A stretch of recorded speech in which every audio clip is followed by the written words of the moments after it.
I have designed the entire presentation into various parts. First, I will touch upon the characterization of income from dealing in shares and securities, whether it should be treated as a business income or whether it should be, classified as a capital gains. Then we will deal with the issues surrounding the business income from trading in shares and securities, including applicability of ICDS, that is Income Competition and Disclosure Standards. I will briefly touch upon a taxation of derivative transaction and the mark-to-market loss, which everyone thinks that is not allowable after introduction of ICDS. I will touch upon that also. I will thereafter touch upon Section 73 speculation laws, especially applicable in case of companies. Thereafter, I will touch upon conversion of stock in trade into investments and vice versa. Then I will pick up the issue of capital gain tax when the shares are treated as investments and they're taxed as a capital gain tax. Thereafter, I will touch upon the issues related to benefit of grandfathering under Section 55(2) AC and applicability of Section 56 to transactions in shares and securities. That is basically to say gift transactions. Thereafter, taxation of buyback of shares, and lastly, anti-evidence measures embedded in the Act. So we all know that India's capital market is growing leaps and bounds. The number of PAN card versus number of demat accounts still shows that there are not enough of demat accounts, but the number of demat accounts and number of trading accounts with each and every broker, especially post-COVID era, is growing fast and fast. You can see on the chart on the left hand side that from 40.9 demat accounts prior to COVID, it has more than doubled in 2 years' time.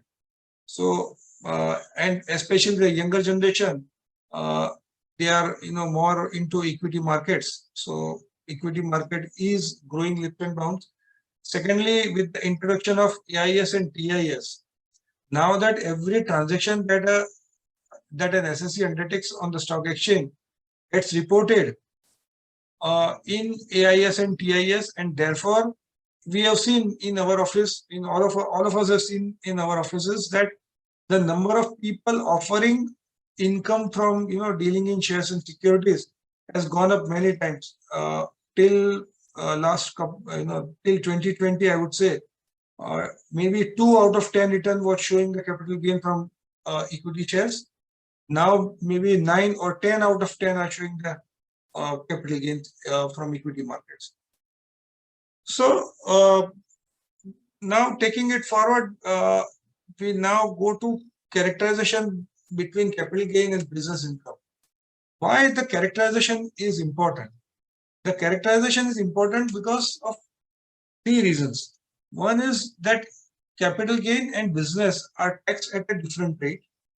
Secondly, capital gain, you get the benefit of indexation in case of long-term capital gain. In business expense, if it is characterized as business income, you get allowability of expenses. And for set of losses, there are different set of rules. These are the differences that we need to keep in mind while characterizing the income.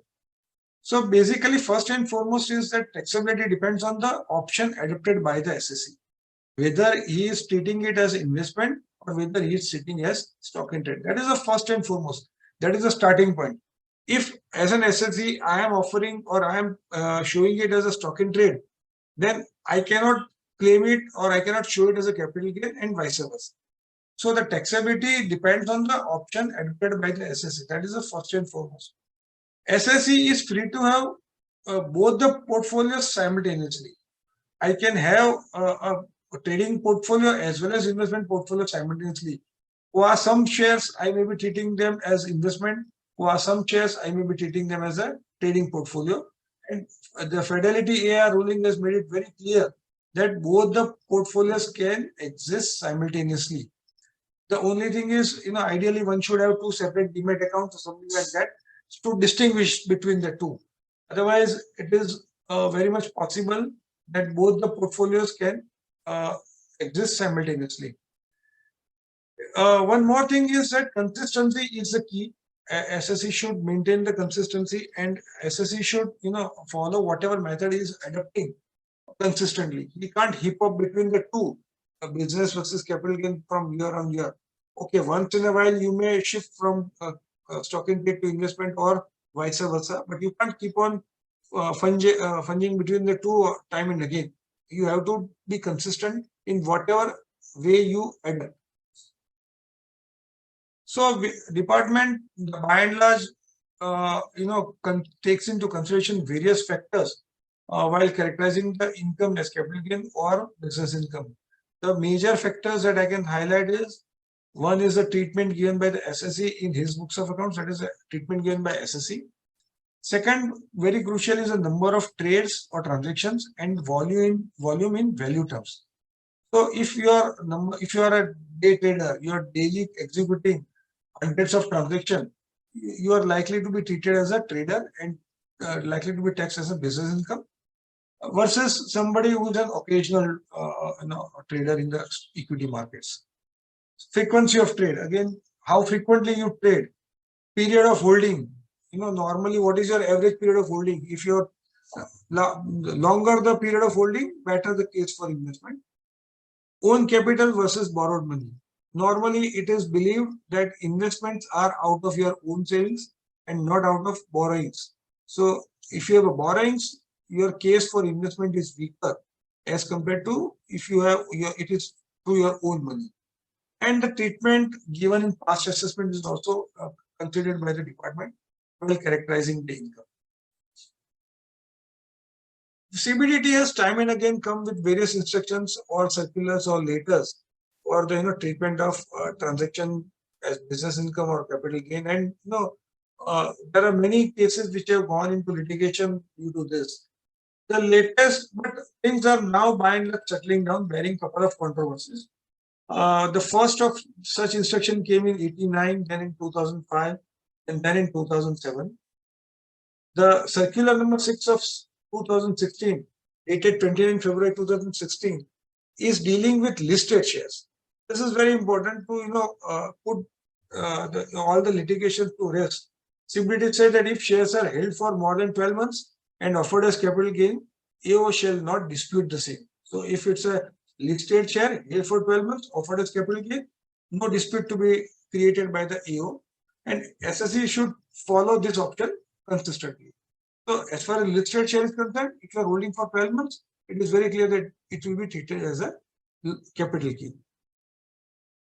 CBDT instruction letter number F number 225/12 of 2016, dated 2nd May 2016. This is dealing with unlisted shares. Now, this is one letter which has given rise to some controversy.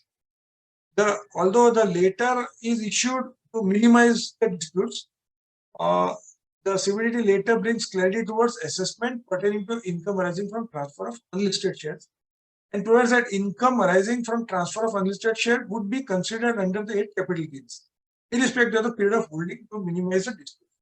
That is because the logic is that if unlisted shares are not freely tradable, therefore it is very difficult to hold that someone is holding the shares for the purpose of trading. The above assumption would, however, not apply to situations where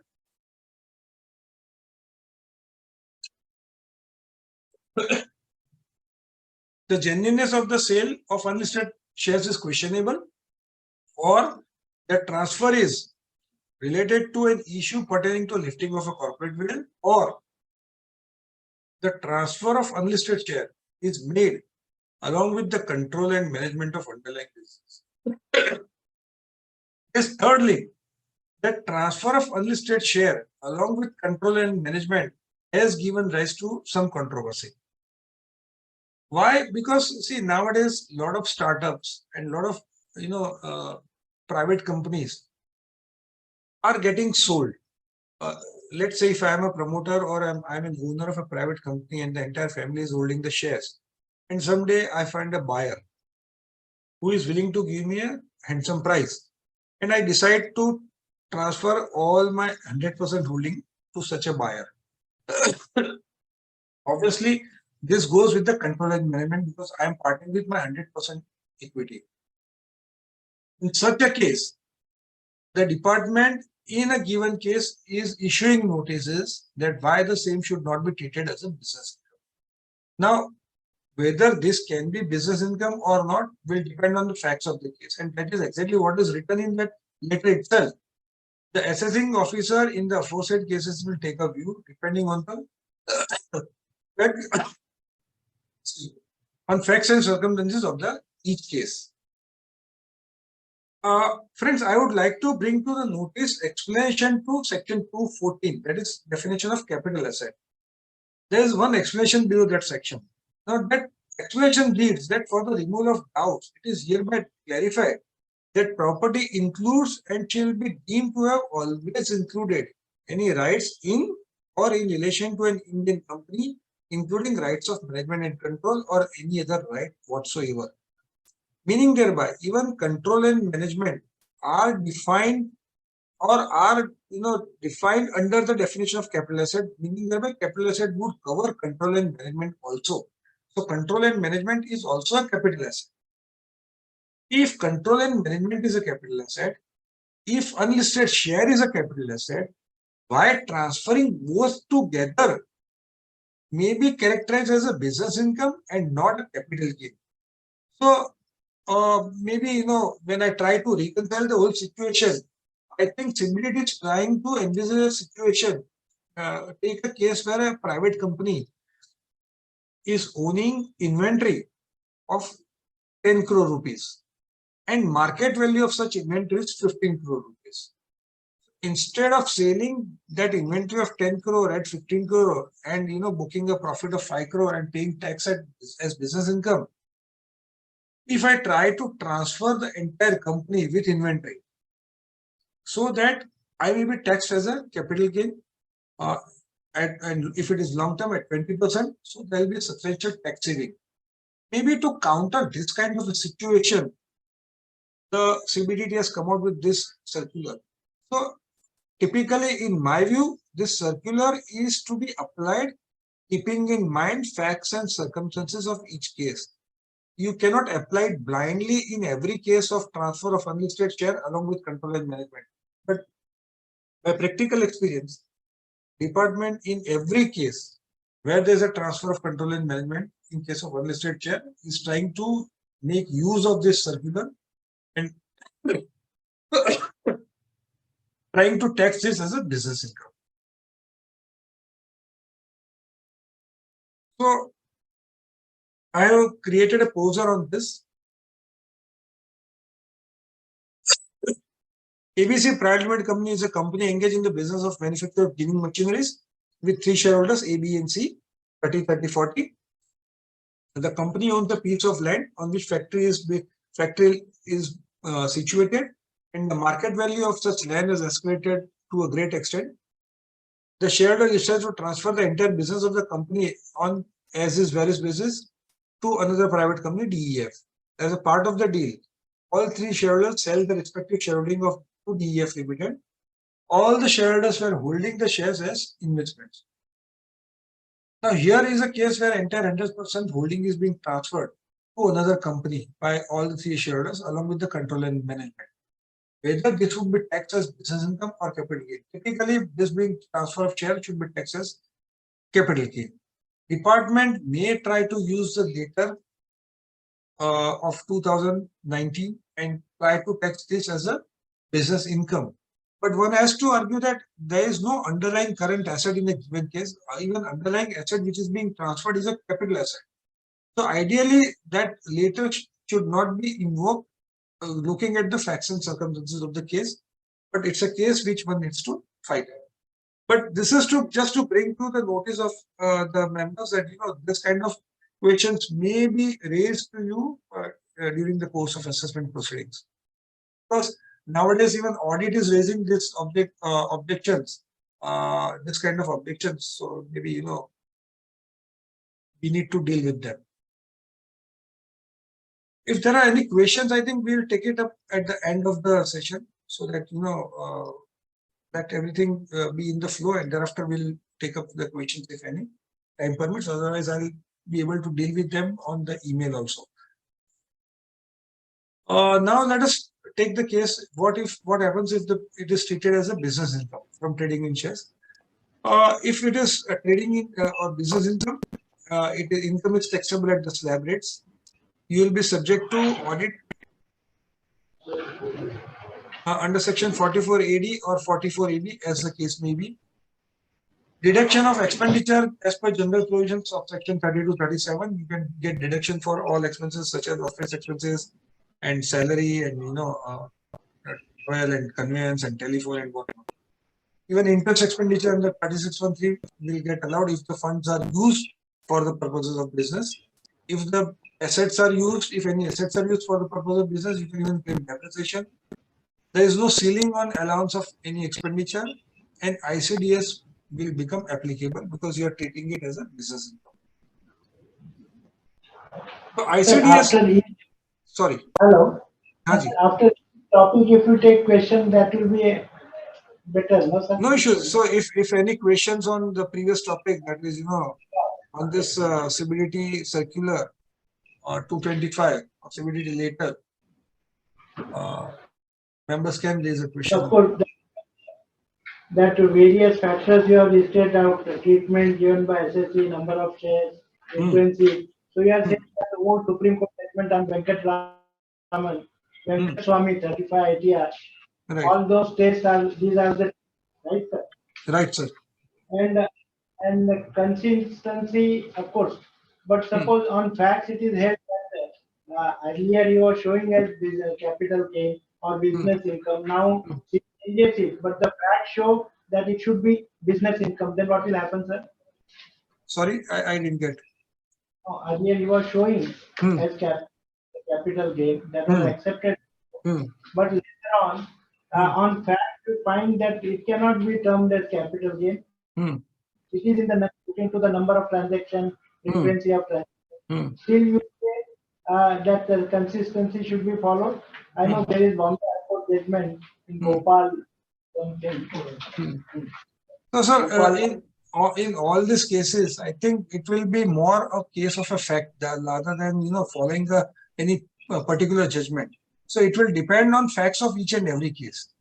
So I am not saying that the various parameters are to be seen in isolation also. All parameters clubbed together will be looked at by the department and the appellate authority. So it depends on the facts of each and every case. So, and I would ideally say that, even in case of the same SSC, in different assessment years also the facts may be different. Because in one year he may have very huge volume, in another year he may not have very huge volume. There are other tests also which are enumerated in various judgments, such as what is the principal business of the SSE, what is the time that is devoting to the trading or the equity market. So all those parameters put together will decide. So ideally we have to showcase our case in a way that if we want to treat it as an investment, we have to showcase it in a particular manner. And if there are number of trades are high, you have to then show by the way of period of holding that although, because let's take a case of an HNI. In case of HNI, volume will be high, but then if his period of holding is comparatively high, there is a better case for investment. But if you have high volume and your period for holding is also very low, or there are plenty of intraday transactions, that would weaken your case. So it will go on facts of each case. Mahendra bhai, you want to ask question? Mahendra bhai, you are there? Yeah. I am very much there. Thank you, Sharma sir. Yeah, Jignesh bhai, on your poser, I have a question. Right, that it is regarding the three shareholders. The main purpose of selling the shares of this private limited company or transferring the shares of private limited company to another company is the increase in the value of the land. Now, will the GAR provision not be applicable so as to say that if had the company, private limited company would have sold this land, it would have been treated as a capital gains, definitely, because it's a capital asset. There is no dispute on that. Right. And the company would have paid the tax at the same tax rate, possibly what the, forgetting the surcharge, at the what the individual shareholders would have paid as a transfer of shares. Right. However, when the dividend is transferred, there would be a dividend tax liability in the hands of the shareholders. Right. So ultimately, if the funds are transferred in the hands of the shareholder, the three shareholders, there would be a overall higher tax rate liability. So considering that, I would say that in that case, in my view, GAR ideally should not apply, because declaration of dividend is not mandatory. I may declare, I may not declare. I may continue to hold money in company. So, yeah, if you do not declare, so how do you decide? Then you transfer the shares, and then you transfer the shares, then the provisions of section 56 to 10 would apply, and the fair market value of those shares would apply. 56 to 10 would apply. See, here 56 to 10 would apply. There would be some tax evasion, what the GAR committee would ultimately end up saying.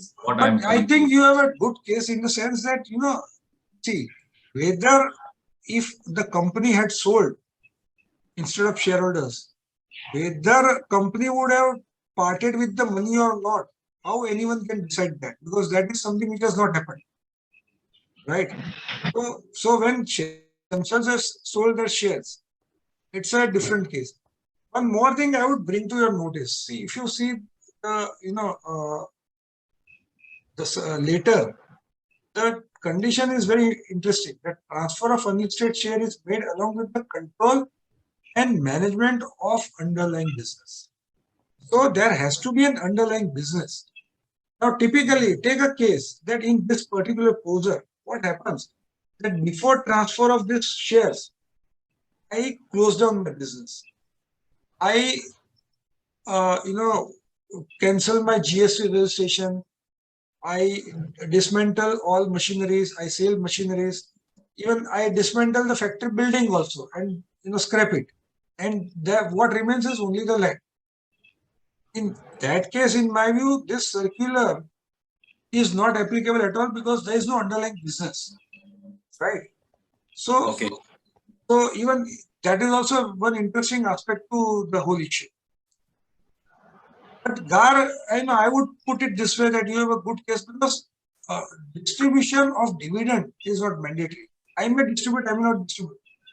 Otherwise, so then in any case where company has high cash reserve and is not declaring dividend, can anyone say that GAR is applicable? Because if you would have declared dividend, you would have paid higher tax.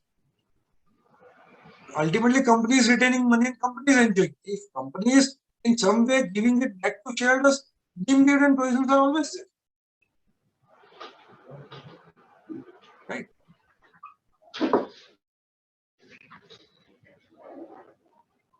Should I go ahead? Yes. Okay.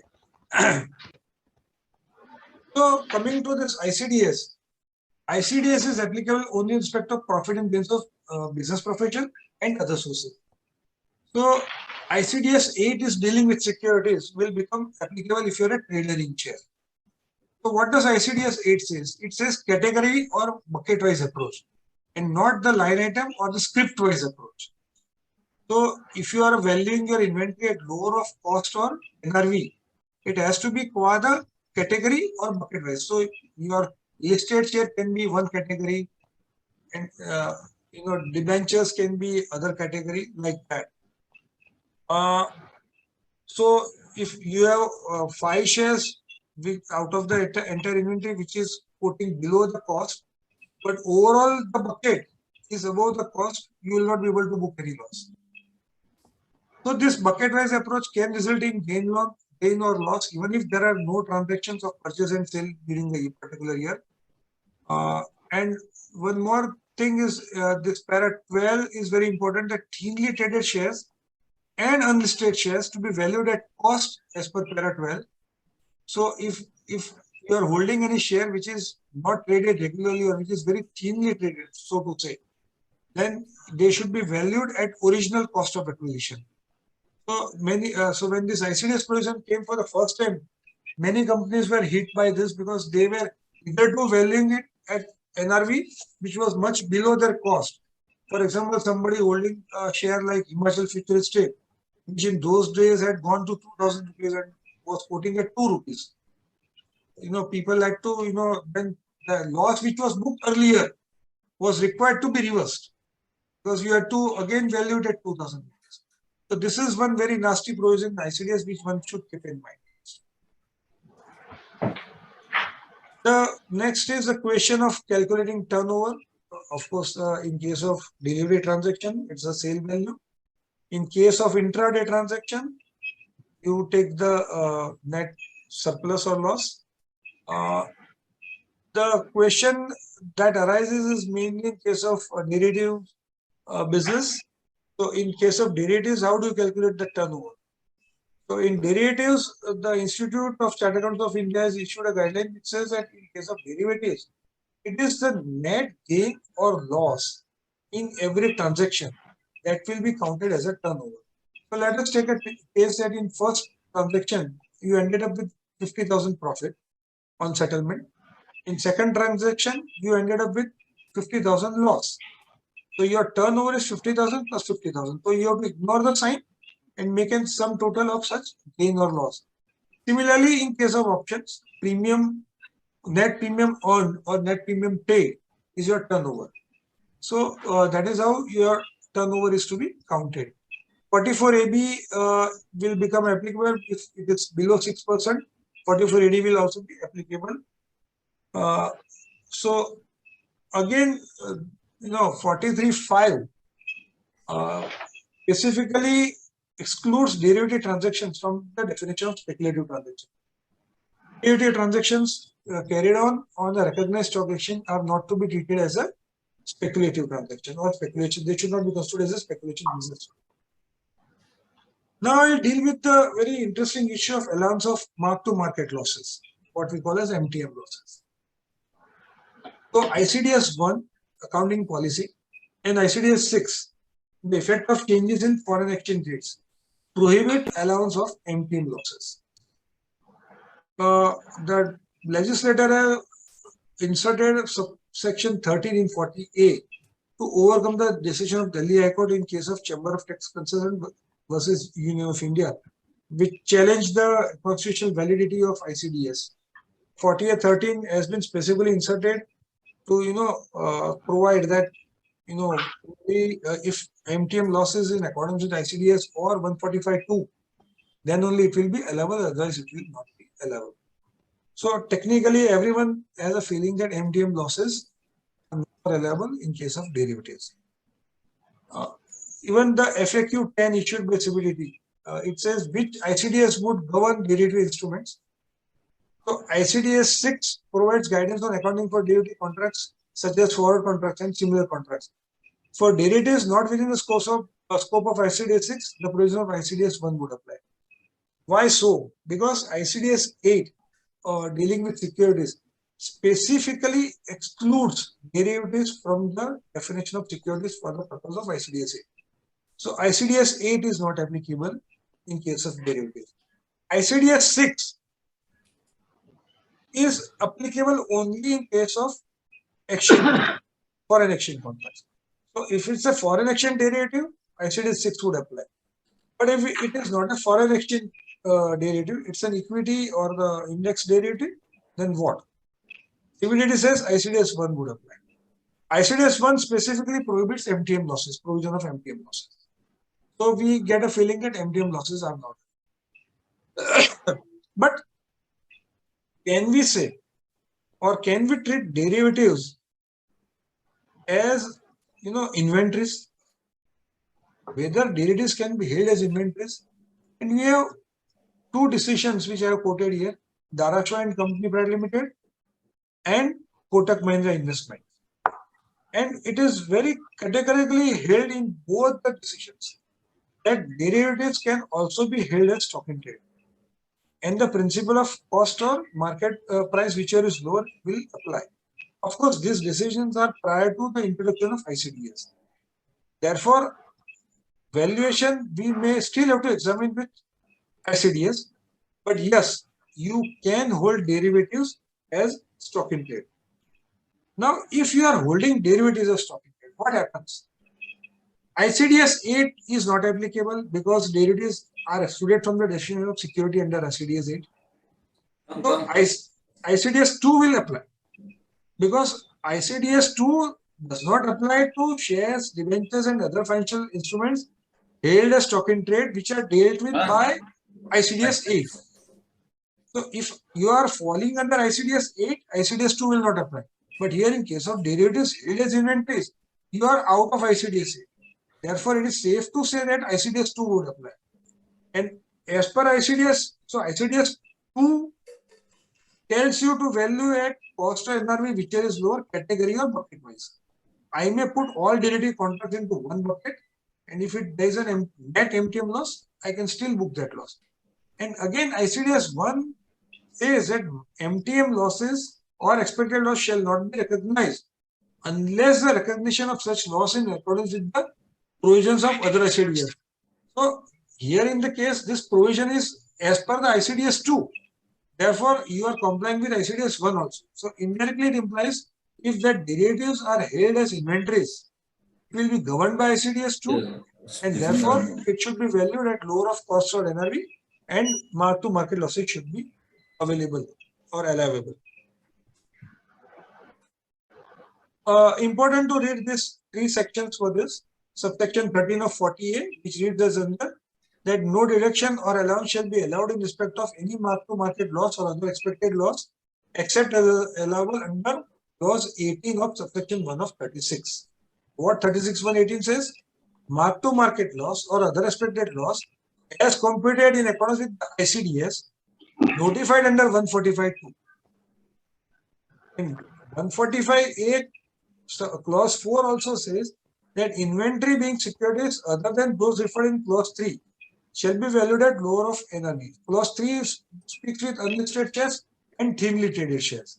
So we are complying with all this provision, meaning thereby that if you are holding derivatives as inventories, my view, you can still book MTM losses as per ICDS 2.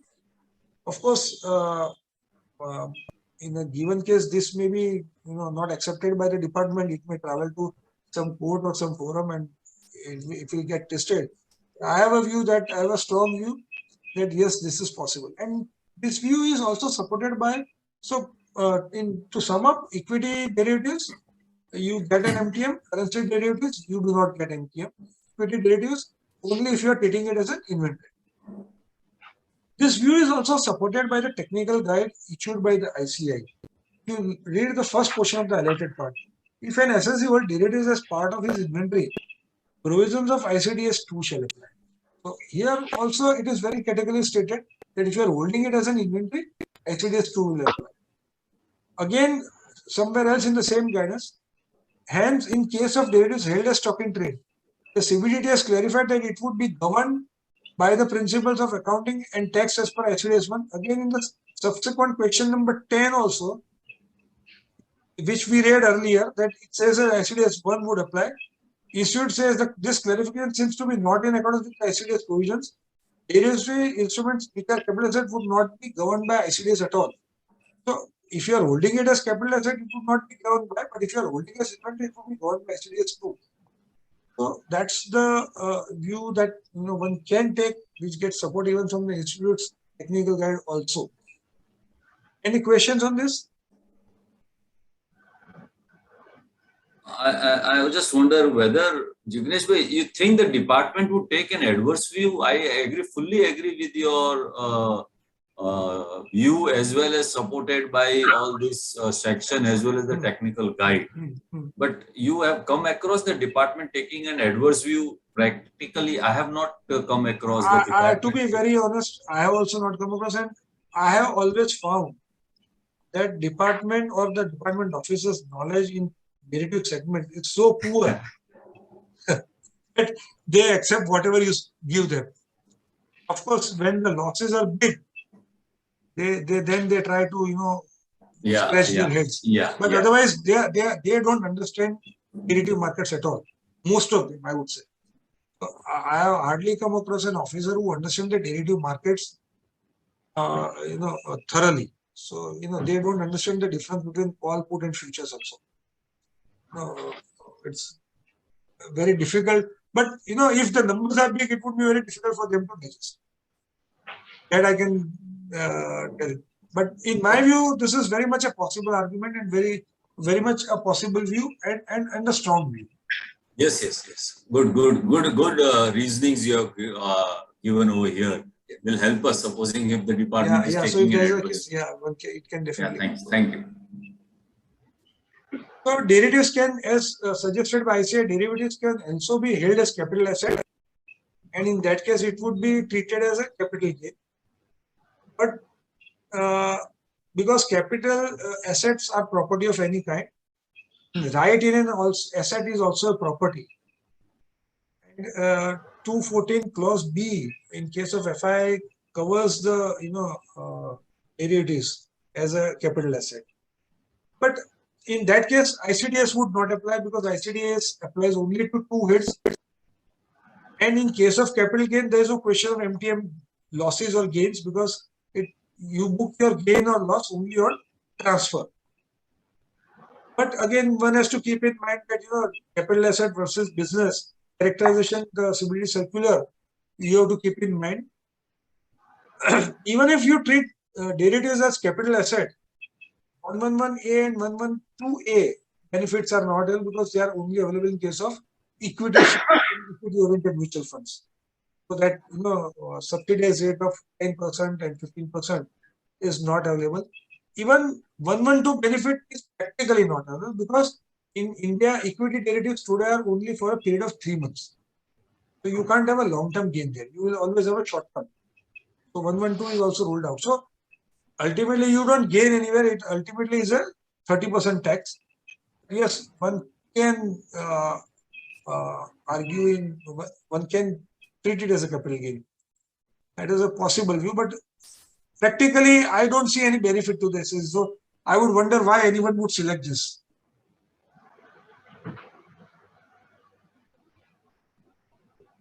Then we will briefly deal with the Section 73 applicability.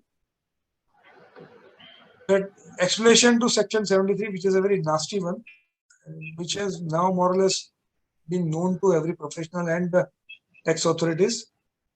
It is applicable only in case of companies. And there are certain exceptions which are provided. It says that, where any part of the business of a company exists in purchase and sale of shares of other company, such company for the purpose of Section 73 shall be deemed to be carrying on the speculation business. Meaning thereby, if you have a loss, that loss cannot be set off against any other business income. It has to be carried forward and to be set off against speculation business only in future. One has to keep in mind there are various tribunal decisions. It says that applicability of this explanation will trigger only where you are claiming set off against the other hits.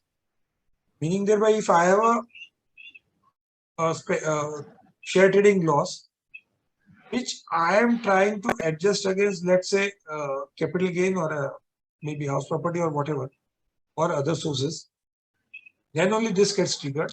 Or if I'm carrying forward and in subsequent I'm setting it off against a business income, maybe then also it may trigger.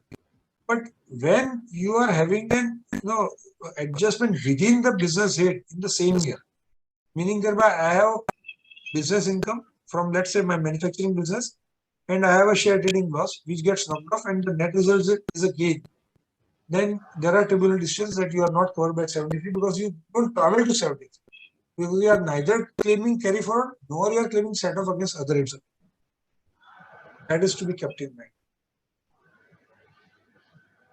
That brings to very interesting topic of conversion of stock in trade into investments. The 28(6)(a) has been inserted. The fair market value of inventory as on the date on which it is converted into or treated as capital asset.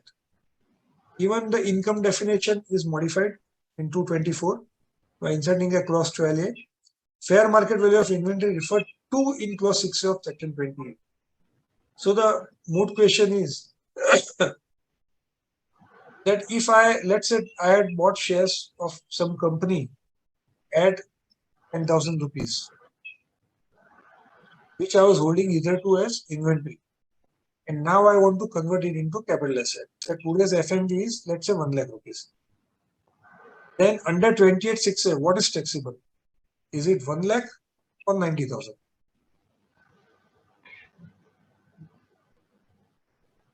In my view, logically it all, because under 28 you are liable to be taxed on profits and gains, not on the entire consideration.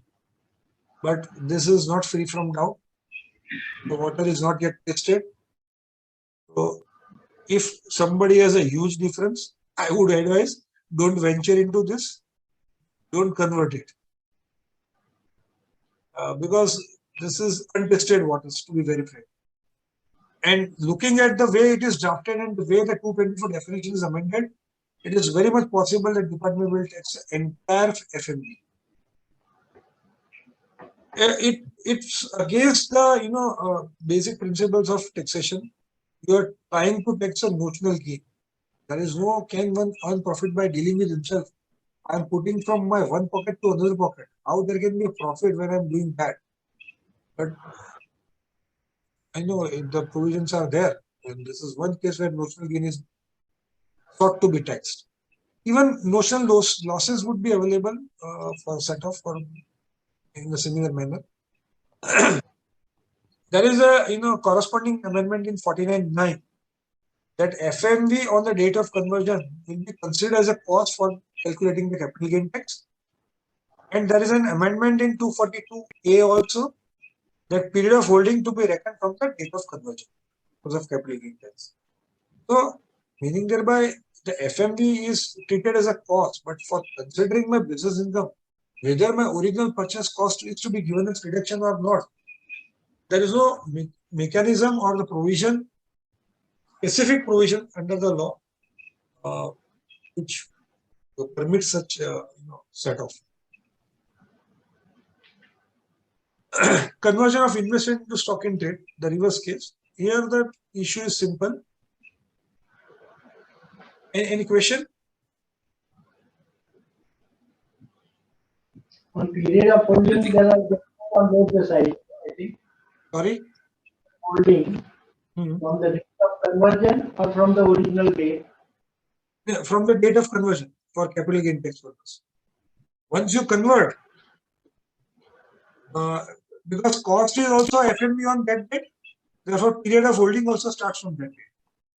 Yeah. There is a specific clause BA in 242A.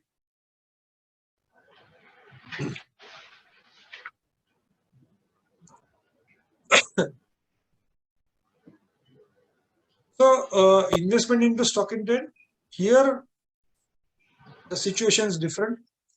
Chargeability of tax is deferred until the shares are actually transferred. So, here the principle that one cannot profit from trading with himself or dealing with himself is very much there. So, on conversion, no tax is payable. It is deferred till the asset is ultimately transferred. So, though for the purpose of calculation, you may consider the value as on the date, but the taxability or the tax liability is deferred till the asset is actually transferred. So that is Shirin by Koka's judgment. Yeah.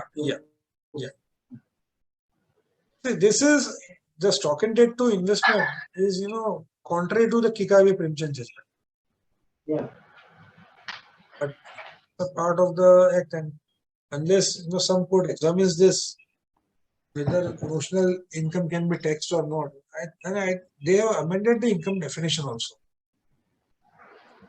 But it is in the provision, Jignesh, by once it is in the provision, though whether it is notional or not. Exactly. So that's what I'm saying. That now my only contention is taxability. I feel we don't have a case.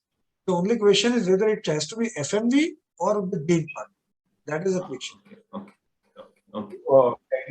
Can we this for stock in trade to investment, what it is dealing the treatment in books of accounts. When I take out this stock in trade and debit investment, then at what value I should take out, that is more important. Ultimate taxability will be governed by the P&L account, right? No, fair market value means you may, in your books, you may put any value, but FMV is to be defined, So you have to calculate FMV as per what is stated in the Act and the rules. So that is the value at which I will recognize credits in my P&L. So if you have done at that value, fine. But let's say as per rules and Act, FMV comes to 100 rupees and I put it at 50 rupees. The department will not accept that. Yes, but then the other logic is that ultimately, the business has gained when you've taken out, purchased that shares as an investment separately. You would have paid that 100 rupees, right? So the business principal on stock or net NRV, whichever is less. So once I transfer to investment, this is realized from the business point of view. So that's what the thing. I mean, whether if you have bought at 10 and FMV on date of transfer is 100, whether you are required to pay tax on 100 or whether you are required to pay tax on 90. That's the question. Because 28(6)(a) is very clear. The FMV of inventory on the date on which it is converted into treated as a capital asset. So on the date of conversion, whatever is FMV is 28(6)(a). And the resultant cost will be reduced from the closing inventory, right? So that deduction will be allowed. So yes, one may argue that it's part of the opening inventory and from closing you remove it, therefore it gets allowed.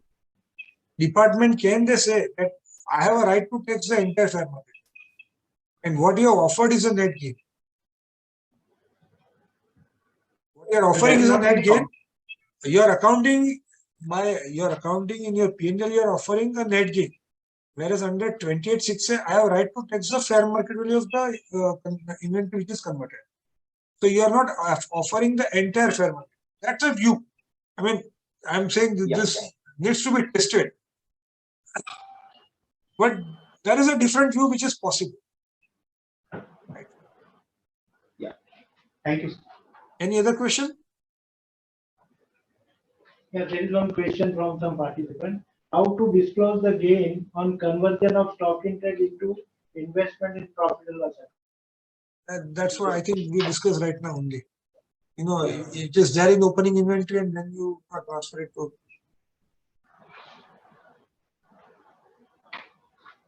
One second. Good question. Now we will deal with capital gain. I think here the water is more settled, and so we should have less. Monica Vadhani has a question. I have unmuted you. You can ask your question. Yeah, sure. Jignesh bhai, I was just thinking on this answer whether we can have a deductibility of cost in case of conversion of stock in trade into capital asset. I was just trying to see explanation to section 43 where various explanations are given for the meaning of actual cost. Actual cost. Yeah, so I mean, while there is explanation 12 and explanation 13, etc., but which deals with a very specific situation. Right. So explanation 12 deals with where any capital asset is acquired by the associate under a scheme for corporatization of a recognized stock exchange, etc. So this also deals with a situation where earlier it was a capital asset which you have acquired and now you're using for the business. Then what cost should be given to that particular asset? So I see there is no specific qua conversion of shares, but do you think any of this explanation, if we can deliberate upon? I think there is one explanation. Let me just check. One explanation which will get triggered. Explanation 1A. A capital asset referred to in clause 6A of section 28 is used for the purpose of business or profession. The actual cost of such asset to assessee shall be the fair market value which has been taken into account for the purpose of the sale clause. So when I refer this, use for the purpose of business, meaning thereby they are trying to envisage, some asset which is capable of being used in the business. Now, when you're holding shares as an inventory, can you say that? No, this explanation, I agree with you, will not apply. So this is, I think, the only explanation which I could lay my hand on this 28(6)(a). This was the one which was introduced along with this. So maybe it is trying to cover a situation where you convert it into a capital asset and which you are using for the purpose of business. Yeah, so it's a reverse scenario. So, no, it's a similar scenario. Let's take a case. So it's like you are having, suppose your car which you were using, say, yeah, for exactly. your I am a car dealer. Yeah. I am a car dealer. I am having a car as an inventory. Okay. Now, one of the car I capitalize and start using for my business. That is the kind of case that is trying to cover. Correct. Right? Correct. So so here also, so then, I mean, if you can read that explanation once again, if we can draw some meaningful conclusion. Yeah. I'll read it again.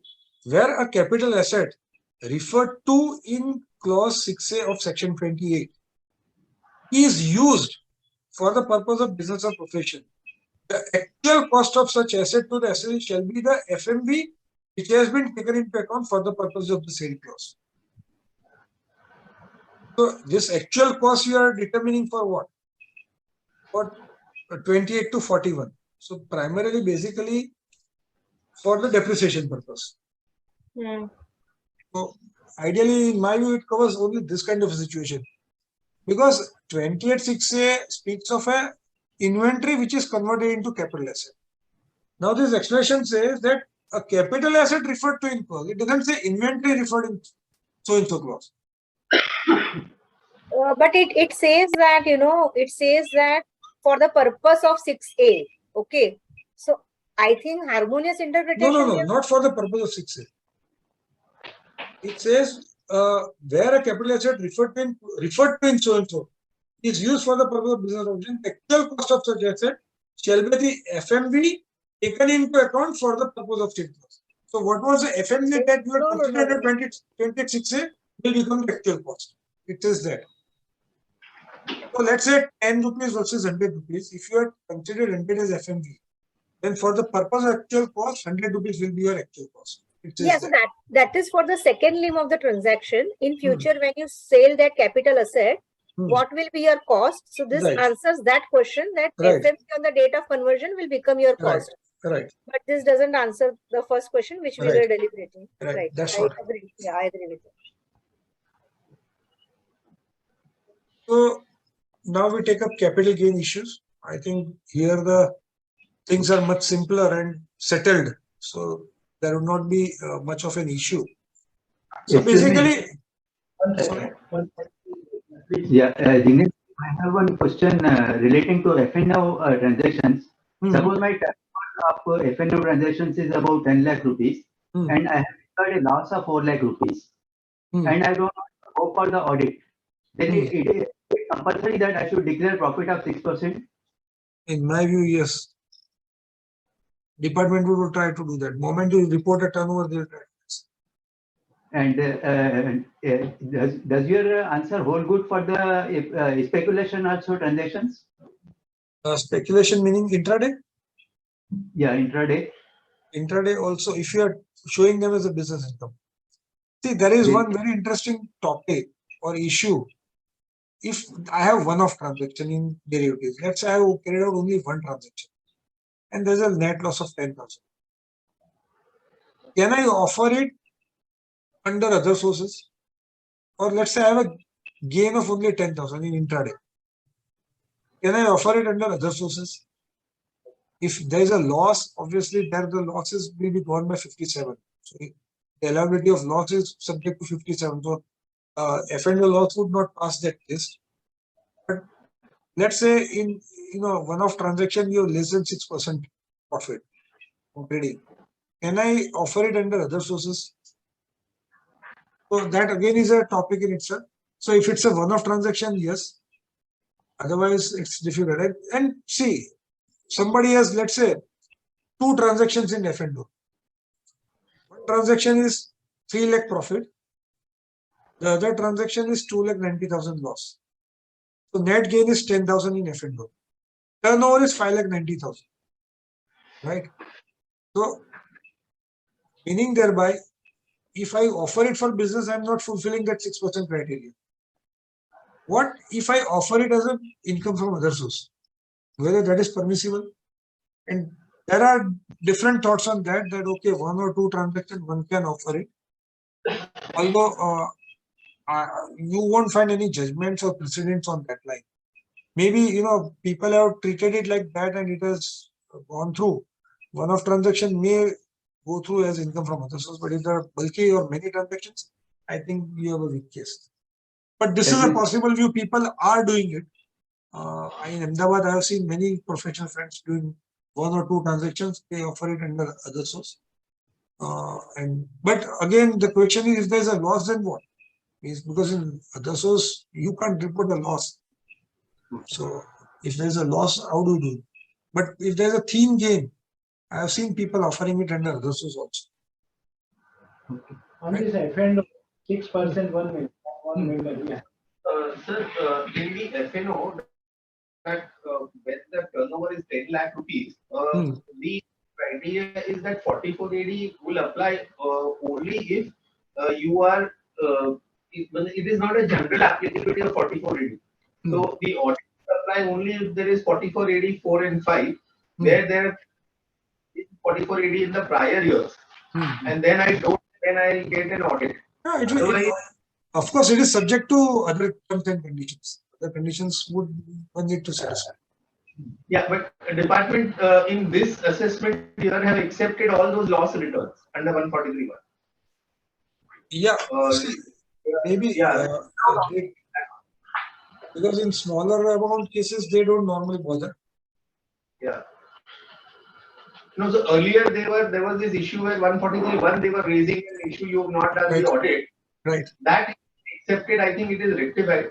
And that they were only more than 1 crore, there is a question of showing that profit. Below 1, if you don't fall under 44AD 4 and 5, there is no need to get the audit done. The loss without can be done.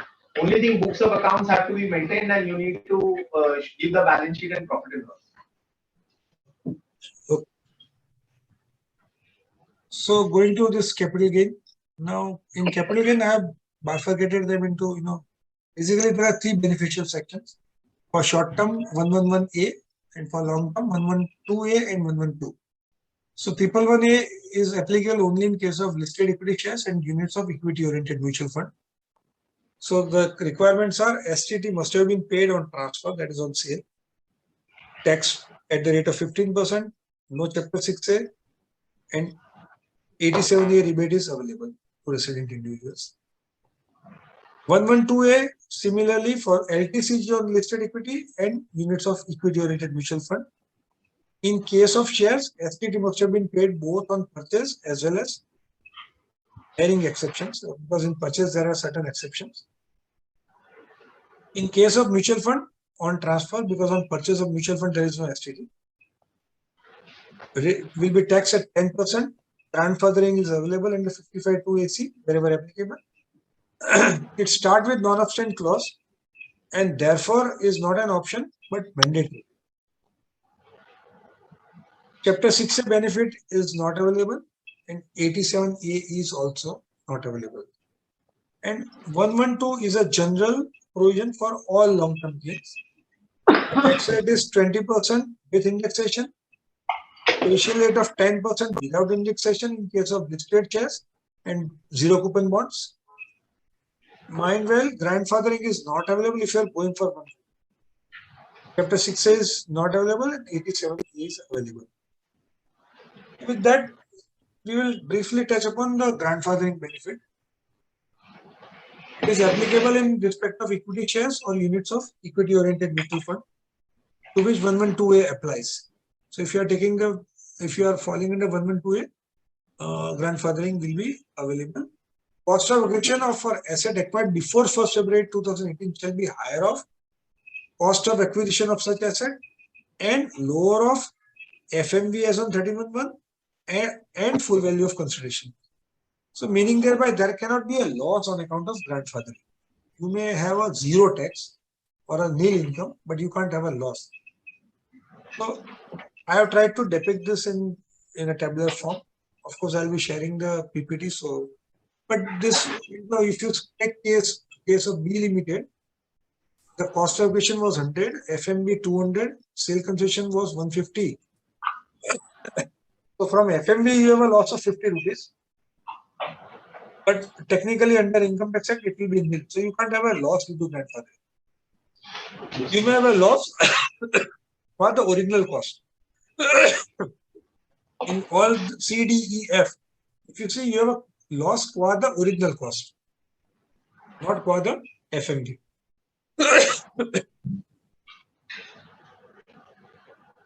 So what are there are certain issues which we'll touch upon.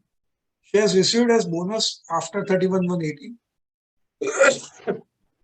There's a question mark on grandfathering because the shares were not in existence on 31/1/18. Right shares received, subdivision or stock split, shares received through inheritance, shares received through merger, demerger, amalgamation or other corporate action, conversion of debentures, listed as well as unlisted, and conversion of preferentials, listed as well as unlisted. Here you can have plenty of issues because there is no clarity. Maybe some clarification or in form of circular from CBDT is desired. One has to keep in mind the impact in case of companies covered by MAT. Because nowadays, most of the companies have opted for the beneficial rate, so they are out of the MAT. But if a company has a MAT credit and is continuing to be taxed under MAT, for the purpose of, because in your books, you don't pass entries for the grandfathering.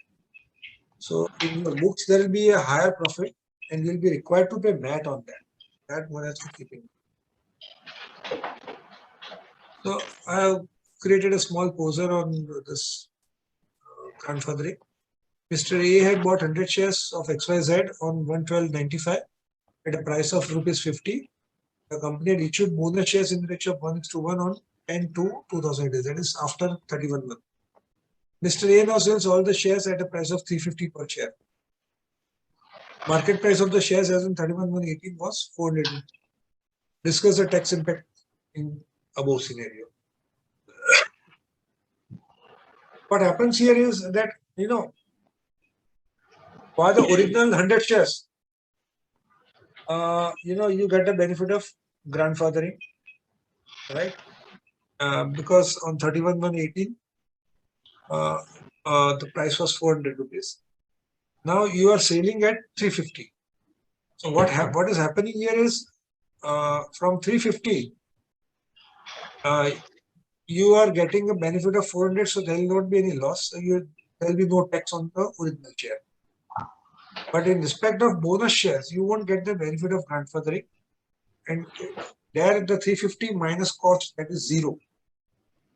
That will be taxed as a LTCG. Here, what I'm trying to bring is, supposing there was no bonus, situation would have been different. But that's how it is. The provision may look, may not look logical in situations. So that is what one needs to keep in mind.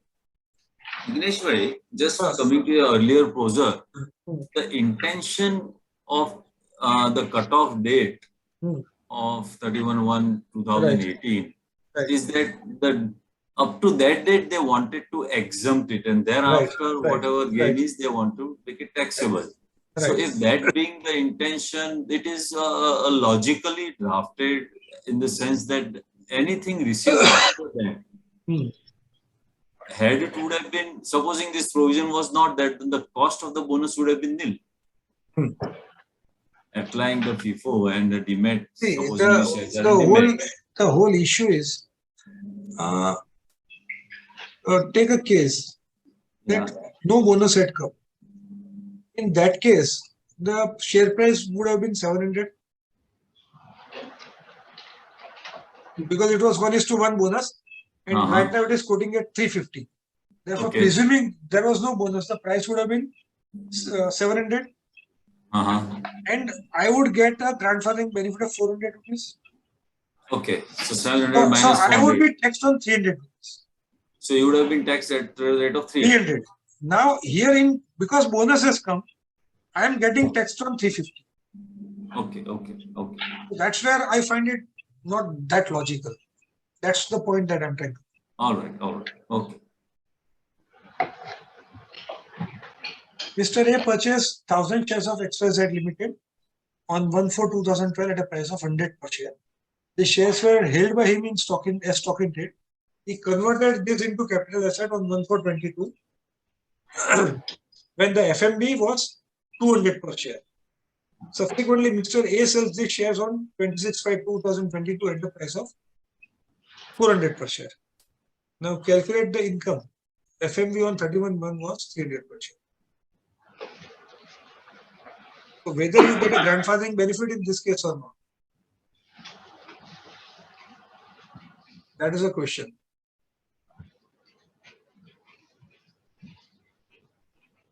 In my view, you will not get, right? You will not get. So that's what it is. Okay. Now, coming to the taxability at various rates, I have tried to divide the transactions into 5 broad categories because the different rates or the holding period is prescribed for all this. We'll hurriedly go through next few slides. It's basic on the rate and period of holding. So basically, it can be classified into debt mutual fund and debt funds, debentures and bonds, listed and unlisted, and listed shares or equity-oriented mutual fund or ETF, that is exchange-traded funds, and unlisted share or shares of foreign companies. I think Monica has raised hand. So, is there any question? No, Jignesh, I just wanted to add in case of previous posers where you were asking on grandfathering. So, see, if we try to just compare the language, etc., with say GAR provisions. So, for GAR provisions, CBDT wide circular has explicitly clarified that even the bonus shares, will be covered under the grandfathering provisions. Now, here there is no such explicit provisions, but can we try to take that logic that for GAR, if with the similar logic, if it is permitted, here also it should be permitted. And I'm telling you, there is a in my view, if the bonus were issued prior to 31/1/18, then yes. Then there was no question itself because shares are already into existence before 31st January 2018. Yeah. So question basically is where bonuses are issued post that, but the original shares were issued before 31st January 2018. I doubt, looking at the language of the section, I feel it's very difficult. Because GAR may be, because it is basically, it's a, so to say, penal in nature. Then, but here, as far as taxability is concerned, in my view, it seems difficult looking at the language. Yeah, Jayashvi has raised his hand.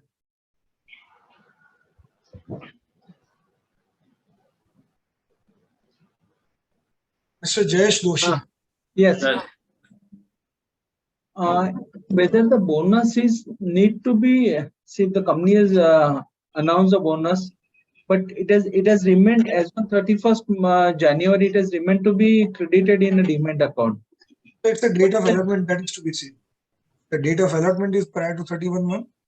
You will get benefit. The credit may happen late. So ultimately, when the company is allotted, that is most important. Okay. Date of allotment. So you can divide the transaction into these 5 broad categories. So we will deal with one of them, all of them one by one. First is the equity-oriented mutual fund or a debt ETF. So if it is more than 36 months, it's long-term at 20% with indexation benefit. And if it is less than 36 months, at slab rates, right? And 6A and 87A I have mentioned. I will not speak, but I think in each slide I have mentioned. Bonds or debentures which are listed more than 12 months is long term, taxed at 20% without indexation, zero coupon bond at 10%, and indexation benefit is available only in case of capital index bond or sovereign bond. And less than 12 months, short term, tax at a slab rate. Unlisted debentures and bond, LTCG more than 36 months, 20% without indexation. Again, indexation is available only in case of capital indexation, capital index bond and sovereign bond. And less than 36, short term, tax at a slab rate. Equity shares, equity oriented mutual fund or ETF. If held for more than 12 months, it is LTCG. If STT is paid as applicable, then you can take benefit of 112A up to 1 lakh exempt, and above 1 lakh 10% grandfathering benefit is available. If STT is not paid, then LTCG 20% with indexation or 10% without indexation, and no grandfathering. And if it is held for less than 12 months, it is STCG. If STT is paid on transfer, then tax at 15% under 111A. If STT is not paid, then tax at a slab rate.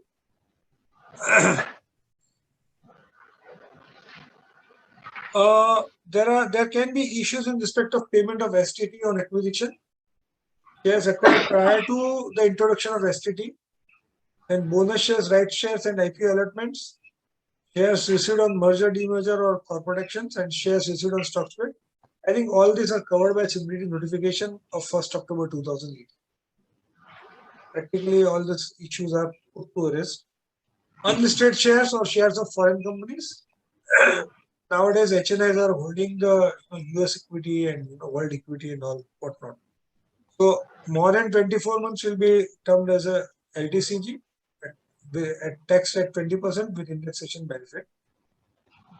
Less than 24, short term at slab rates. This brings us to very interesting topic of applicability of 56 to the shares and security transactions. What happens if you give shares, whether it will be taxed under 56(2)(10) or not? I try to bifurcate them into 4 different slides.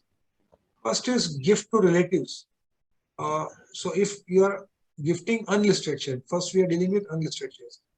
If you are gifting it to a relative without consideration, then it is not taxable because he is a relative under 56(2)(10). So he is not taxable under 56(2)(10). And not taxable for transferor also. So in the hand of recipient, not taxable. Even in the hands of transferor, it is not taxable because this is not regarded as transfer under 47(3).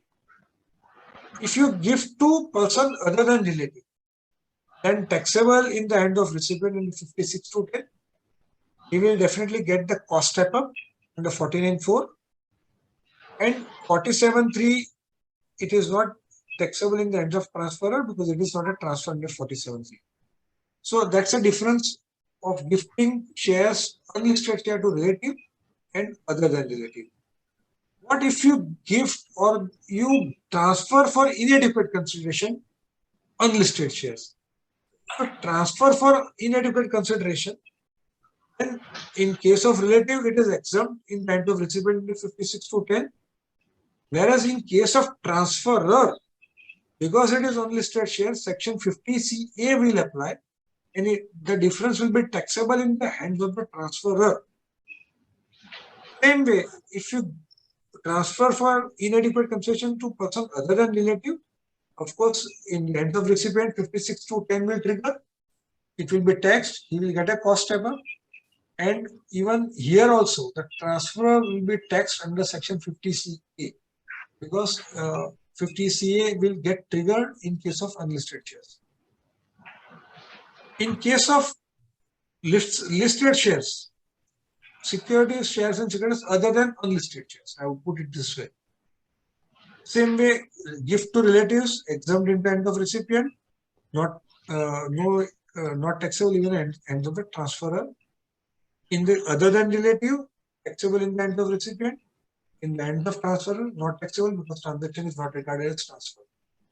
And for inadequate consideration, if it's a listed share, in case of relative, 56(2)(10 will not apply. 50CA here in this case will not apply because it applies only to unlisted shares. There is no taxability here in the hands of the transferor. If you transfer for inadequate consideration to person other than relative, yes, 56(2)(10 will apply. It will be taxable in the hands of recipient. In the hands of transferor, it will not be taxable at all. So other issues on section 56 could be receipt of bonus shares or shares on preferential basis or shares on right basis. There are various decisions on this. I have mentioned few of them. Sudhir Menon, Mumbai ITET, ITO versus Rajiv Tulsian, again Mumbai, and Shah, Ahmedabad ITET. It's the latest from the delivered somewhere in May 22. So all these judgments, this Shah is a very interesting aspect. There are two different limbs. It's a case of a issue of a right share by a private company where the relatives of the assessee renounced for free in his favor. So that was not held taxable. But when an unrelated person renounced in his favor, that was held to be taxable. Because let's say the book value was 50 and he was allotting shares at only 10 rupees, something like that. Buyback of shares via Mumbai ITET in Vora Financial Services. That 56(2)(7)(a) should be applicable only in case of receipt of share become property in the hand of recipient. In case of buyback, the shares get extinguished. Accordingly, 56(2)(10) is not applicable because the shares are getting extinguished. So that will take us to a couple of posers. ABC Private Limited decides to issue rights shares to its shareholders. One of the shareholders, Mr. A, decides to renounce his right in favor of Mr. B without any consideration. Discuss the tax impact in the hands of Mr. B. So if there is a difference in value, yes, 56(2) will get triggered and it will be taxable in the hands of Mr. B. Does it make any difference if Mr. A renounces his right in lieu of consideration of rupees 10 when the company has already offered the shares to shareholders at 50? Assume that the market value of the share is 100. Here in this case, 100 against 100 rupees, he is paying 60. So he will be taxed for rupees 40 in the 56(2)(10). ABC Private Limited has two shareholders, Mr. A and Mr. B. Company offers right issue to the existing shareholders. However, Mr. B does not subscribe to the right shares, whereas Mr. A subscribes for additional quantity. Accordingly, the company issues the entire shares proposed under the right issue to Mr. A. Discuss the impact. This is the case which is governed by this Shah ITET. Here, if there is a difference in FMV and the issue price, it will 56(2)(10) will get triggered. Any questions on this, or I should go ahead? Yeah, I think please go ahead. So that takes us to buyback of shares. Section 115 QA and section 1034A. Now, after introduction of 115 QA, buyback is taxable in the hands of the company, and in the hands of shareholders, it is exempt under 1034A. However, there is no sunset clause in 46A, but that seems to be a genuine omission. I mean, does not have any consequence. But it is very interesting. The legislator has played a very smart move. They shifted the tax base from the shareholder to the company. What happens there? Because 115 QA results in very higher tax collection. Because when you try to tax a company, what happens in the end of company? And when company buys back shares, they get a deduction for cost on FIFO basis. So let's say the first shares were issued at 100 rupees. First, that will be extinguished. Then next lot was at 200, then that will be extinguished. and like that. So it is on FIFO basis. Now what happens is, when you are trying to tax the company, you are not giving any benefit of indexation or grandfathering or exemption under 54F, etc. Because if it was an individual, let's say today Infosys comes out with a buyback. Last year TCS came out with a buyback. If it was taxable in the hand of the shareholder, most of the shareholder would have got grandfathering benefit if they were holding it on 31(1), and the resultant tax would have been very lower. If somebody was, even thereafter, whatever amount was taxable, one could have got the benefit of 54F. When the tax base is shifted to company under 115QA, government does not give any grandfathering benefit, does not give any 54F benefit, the entire consideration, not even the slab benefit, the entire amount is getting taxed. So there is a huge additional revenue collection, I would say. It's a very smart move. Nobody realizes, but ultimately it results in a very higher tax collection for the government. So that would take me to some anti-evidence measures. So there are basically 94.6, 94.7, and 94.8. 94.6 is bond washing. It is applicable in a very rare cases when interest income is avoided. I have never come across a case. Dividend stripping is also now more or less, I would say, redundant because dividend is now taxable. Bonus stripping, of course, now even bonus shares are covered under 94.8 with effect from EY 23-24. So I have a small poser on this that Mr. A had bought 100 shares of XYZ on 10/11/21 at a price of 1125 per share. The company had issued bonus shares in the ratio of 5:1 on 11/11/22. It should be read as 11/11, not 11/1. So exactly 1 year after, Mr. A now sells all the shares at a price of 210 per share. Discuss the impact of the vote.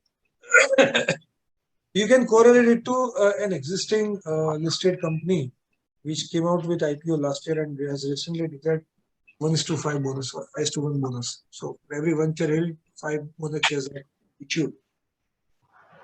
What is happening here? Can anyone tell the name of the share?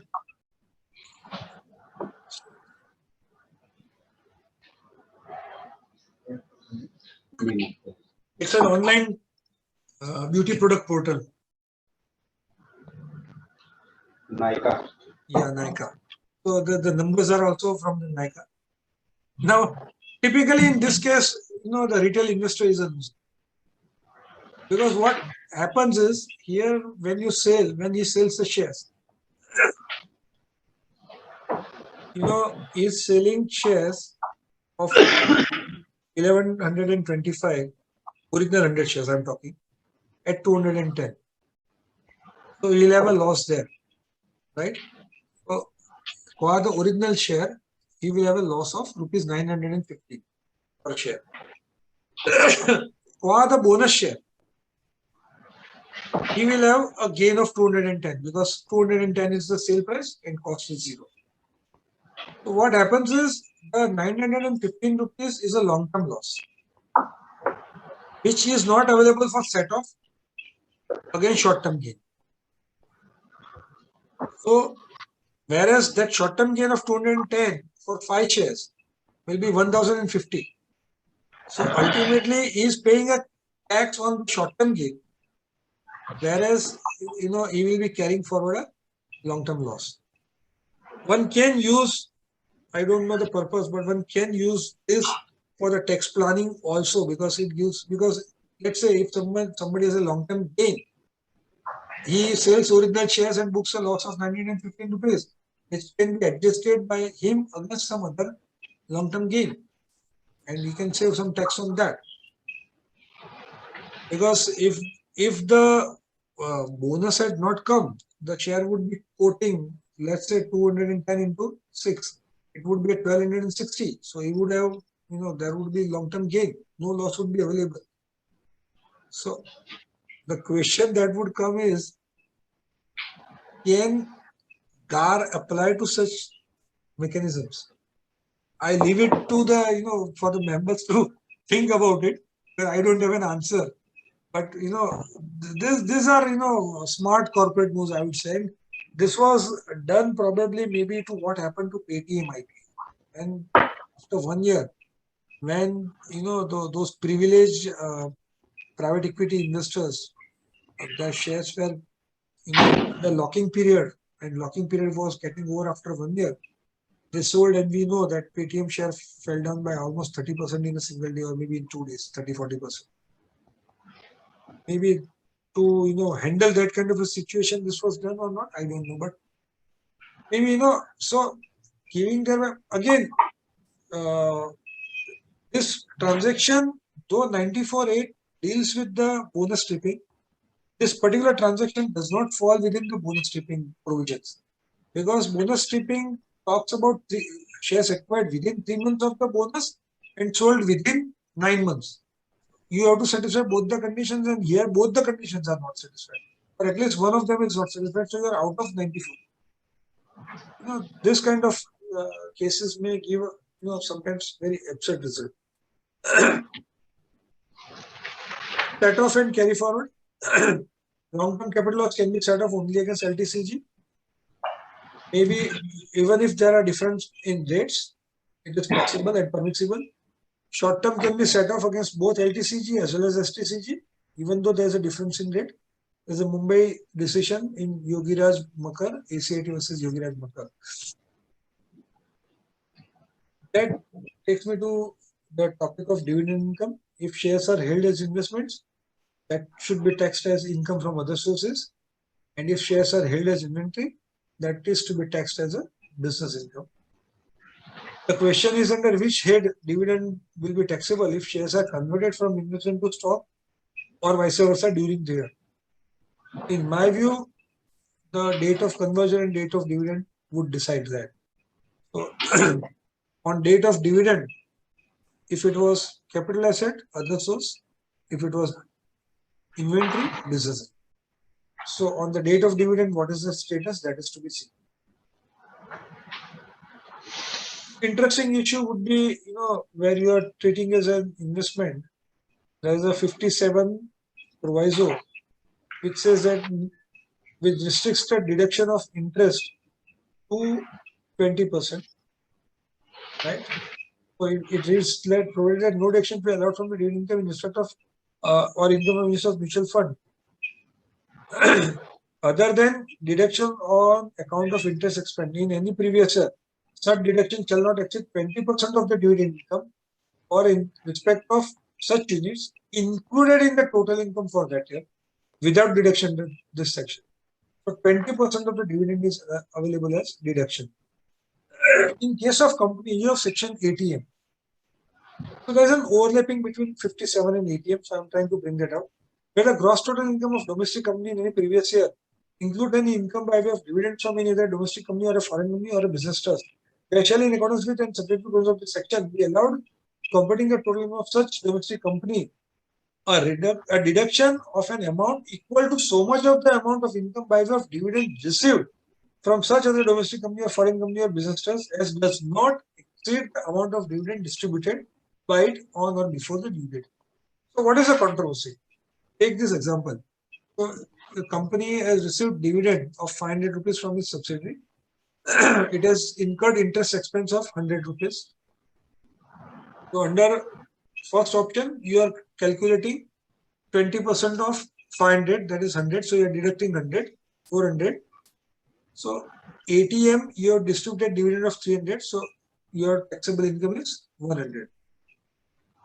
If you say that no, first you have to reduce ATM and then whatever remains on that you have to give 20%. Then in that case, my deduction under 57B comes to 40 rupees and my taxable income will become 160. Looking at the language of 57, it says included in the total income for that. So what is the view? It doesn't say gross total income. It says total income.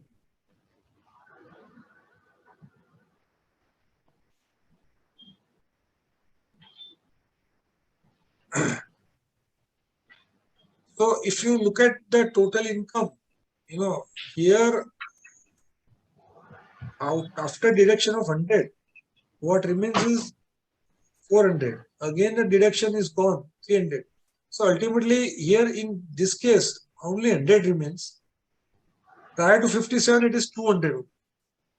So the language is total income included in total income without deduction under this section.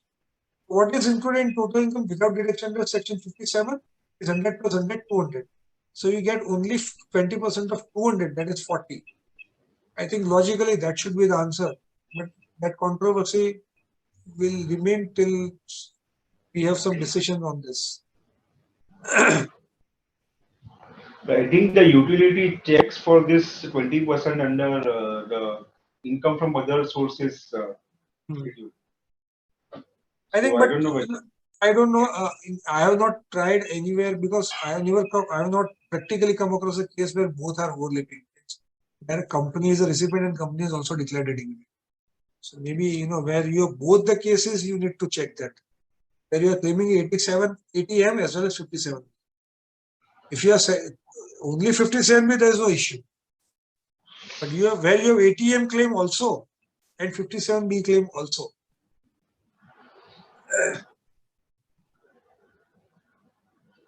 So the issues I have more or less discussed. The second issue is important, whether deduction and ATM can exceed the dividend income, including total income. In my view, no. Section 80AB takes care of that. That, for example, as against the receipt of 500, if you have declared dividend of 800 rupees, you cannot have deduction more than income. Section 80AB will take. That's as far as this thing is concerned. So, just to highlight, if you are not an investor, but if you are a dealer in share, you get the deduction of full interest. So, because there, you don't have 57. Therefore, in a given case, ATM is without the interest deduction. In this particular case, you have received a dividend of 200 rupees and you have interest income of 300 rupees. You will get the deduction of entire 300 and ATM also of 100 rupees. No, maybe in case of a dealer, one may benefit in a given case. That brings me to the last part. What should be the checkpoints while filing the ITR? Match the sale transaction with EIS and PIS, otherwise you are likely to receive some notice. If you are taking a benefit of 112A, scrip wise details are to be given. Share buyback to be excluded from taxable income and to be reported as exempt income. Many people have missed this. Distinguish between equity mutual fund and non-equity mutual fund. Most of the time, our office staff doesn't understand what is equity mutual fund and what is non-equity mutual fund. But I think in TIS, you will get the information of STT paid or transfer. From there, one can distinguish. Most important, switch out transaction in mutual fund to be taken into consideration, because many clients, when there's a switch in, switch out, they don't report those transactions. There is a capital gain tax liability on those transactions. Dividend, people offer only whatever they have received, ignoring the TDS. TDS need to be crossed up. In case of SIP of mutual fund, each purchase transaction to be reported as separate line item, because every month you keep on purchasing. So each transaction is separate. You can't club them and put it in one line. Issue of mismatch with AIS, TIS may arise in case of dealer in share. At present, returns are processed without error, but maybe because you are not offering under capital gain, and system may throw error. But maybe they have envisaged this situation that there could be a case of a dealer in share. Maybe therefore it is not showing error. In case share sale is forming part of statement of P&L, please match the same with book gain disclosed in schedule CG for ITR, because if there is a mismatch, there is an automatic addition.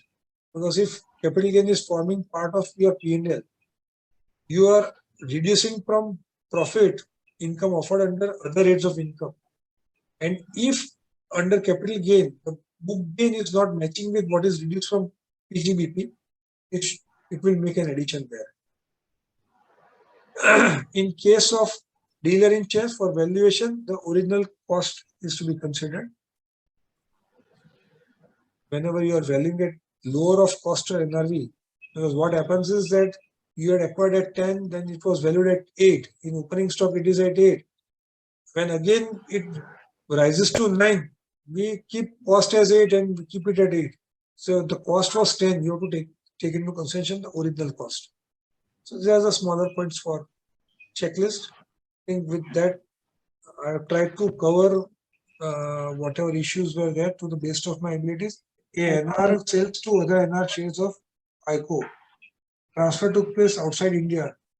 If the consideration is less than 11-year valuation, then whether the same would be taxed as income under 56 if the shares are not received or accrued in India. I think, we are trying to extend the Vodafone decision.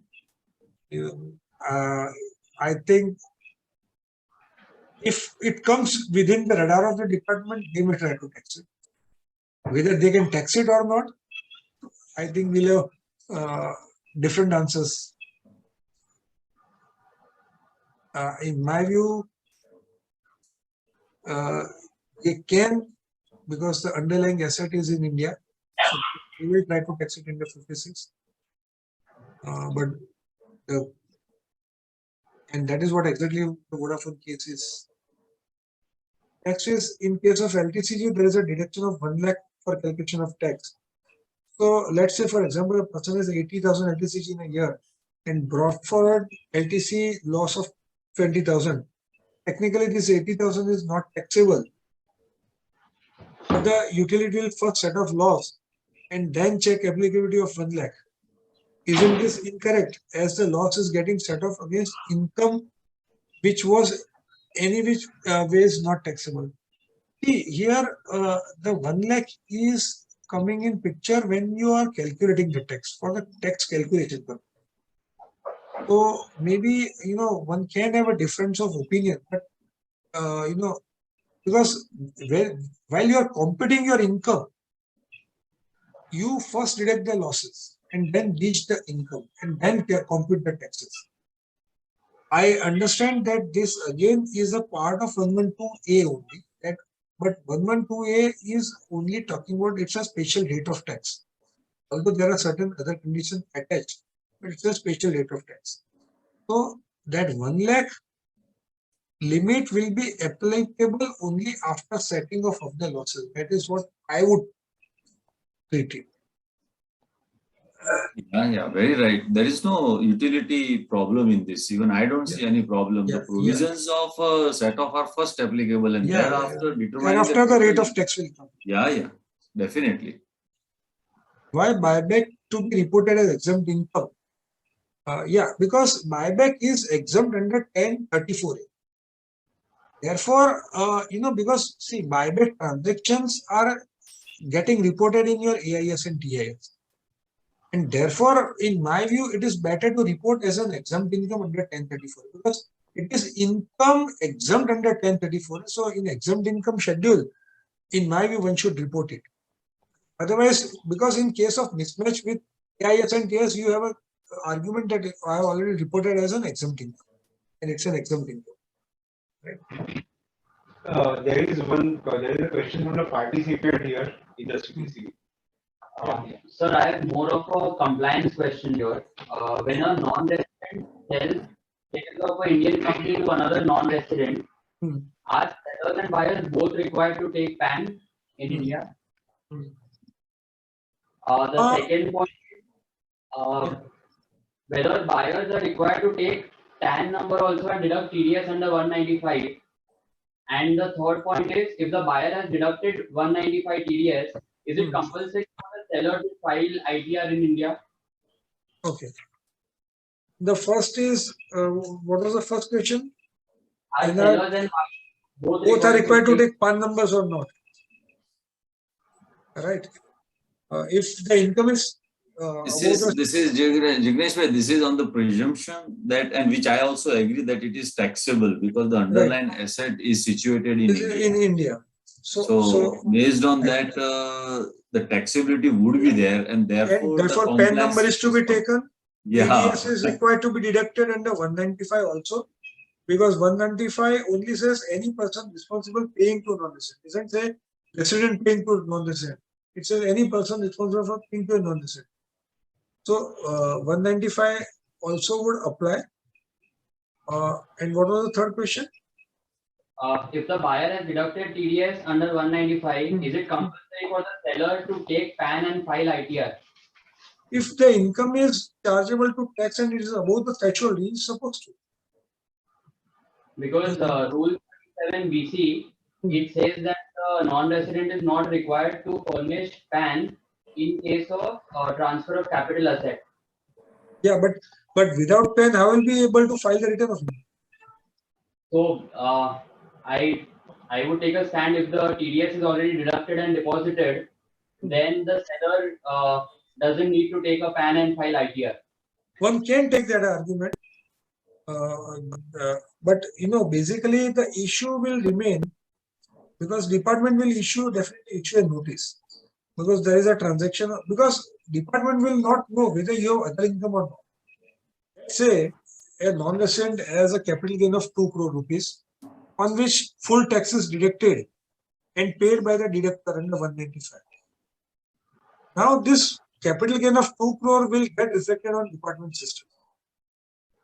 If the NR doesn't file return, how department will come to know that he doesn't have any other income other than this 2 crore? So they are likely to issue the notice. So I would advise that it is better and it would be prudent to file the return in such cases. Would it not be mandatory for the non-resident to file the return under Section 139 because in my view, even return filing is mandatory because see, it's like something like if full tax is paid by the deductor, doesn't absolve you from your responsibility of filing the return. Yeah. Yes. But even if for a moment, even if you presume that no, he is not mandatorily required to file, I would advise that it is prudent to file. It is in your interest to file to avoid future questions and notices. Yeah, in the last year, department had issued notices to FCNR depositors who were not resident. Exactly. Exactly. So that's what I'm saying. That they will issue notices and you will have to deal with those notices. Yeah, we've been replying to those notices. So you need to file a return. Right. I think there is one question on the chat box, the Q&A box. What is the treatment in respect of shares which are extinguished in their demand on account of IBC proceedings? Very good question. Section 247 includes extinguishment also as a transfer in such cases. Can taxation benefit taken for competing capital gain or loss? Extinguishment is a transfer and one can claim such losses. Computation mechanism, indexation, this, that, you have to follow 111A, 112, 112A, etc. But the only catch point here is one should keep in mind that you can claim the loss only in the year of extinguishment of your right. So when your right got extinguished is very crucial. Whether it is the passing on of an order by NCLT or whether it is extinguishment of a share from your demat account. I am not able to lay my hand on any decision on this. The only decisions which are saying is you have to claim the loss because transfer takes place in the year in which there is an extinguishment. So you have to be cautious and claim in that particular year. If you miss the bus there, you lose it forever. Sir, can I come in? Jignesh bhai, over here, what would be the case instead of the shares? I understand we are dealing with the shares on the topic today, but what would be, which is very common in the case where there are deposits, say for example, yes bank. Deposits, fixed deposits or loans given. Deposits are typically, would not get covered. Because they are not on the same footing, will not get covered because you offer interest as income from other sources, And Yeah. income from other sources does not have a provision like mandates under the business. So therefore, in my view, deposits, I doubt. My view is no. No, can we not say that these fixed deposits are a long-term investments that I had done and it's a capital asset? Then why were you offering interest as income from other sources? Why were you not offering as capital? So interest and dividend shares, I'm holding it as a capital asset, but the dividend that I receive, I tax it as an income from other sources. So interest see, also, even in that case, let us take a case that I had made an FD for 10 years. Yeah. So if it was a capital asset, after indexation, there will be a loss. I understand. I know, but yeah, just I would say it's a very weak argument. I would say. Yes, very. And here we had a case of few cooperative banks going berserk years back. And I think there were some decisions, at least CITable decisions I'd seen, where it was not allowed. Sir, in the presentation, it was somewhere mentioned that we could go in for presumptive taxation for derivative transaction. Though maybe I can take a plea that I have not maintained my books of accounts, but all the records and everything in the accounts are very much available from the broker. So to go in for a presumptive taxation and offer maybe income at 6%, so would that be a right approach? If you have a higher income, you have to offer a higher income. My view is that 6% is only if you have a lower than 6%. Because 44 AD says 6% or the higher income as the case may be. Therefore, if you have higher income, you can't take the shelter of 44 AD. That is my view. Fine, sir, fine. Thank you. Thanks a lot. Sir, the same question. Hello? Yeah. The derivatives, I have to take only plus or minus and then add, that is my turnover. Right. Or my, yeah, that is the first question, sir. Sorry? Hello, in my derivatives, what is my turnover? Whether the difference is my turnover? No. It is, see, in one transaction, you have a profit of 50,000. In other transaction, you have a loss of 70,000. Then your turnover is 1,20,000. So on that 1,20,000, I can apply 6 or 8% or higher amount. Or higher. Suppose if it is a shares, sir, if it is a shares, I am doing an intraday transaction. The same is also applicable, correct? Intraday also same. Or intraday. Same case. Same is applicable. Sir, in case of intraday, would it not come under speculative transaction? It will come under speculative. So there is no meaning of turnover in that case? No. Only the net amount would be coming. Yeah. Sir, I have another one question. That, assessee, he invested in shares and then he sold the shares. Again, he deposited in the fixed deposits and then he got the loan against the fixed deposit and invested like that he is doing for the entire year. So, will it be treated as a business income or capital gain income? So, if there are many transactions and if the borrowing is hefty, yes, it can be. If the borrowing is consistently there, it would be treated as a business. It can be. It is only a loan against FD. What he is doing, he is selling the shares and whatever the surplus he invested it. Once the market is come down, again he is investing. So it will depend on the overall facts. But the facts which will go against you is you have invested out of borrowed money. Maybe not borrowed money. My own loan. So it is FD only, but technically it's a borrowed money, right? So that is one thing which will go against you. But if it is hold for more than 12 months or 18 months, some shares. More than 12 months, so CBDT circular in case of listed shares is very clear. If it is held in more than 12 months, to be accepted as a capital gain. No questions asked. Right, sir. Excellent presentation, sir. Thank you. There is one question in the chat box which says that long-term capital gain loss remain to be claimed in the original and revised returns, and returns are not yet processed. So can they apply for condonation? But I think in this case, there is a decided case which says that if a loss has not been disclosed in the original return, so then the benefit of filing a revised return and claiming that loss cannot be taken. Right. Okay. Thank you, sir. Thank you.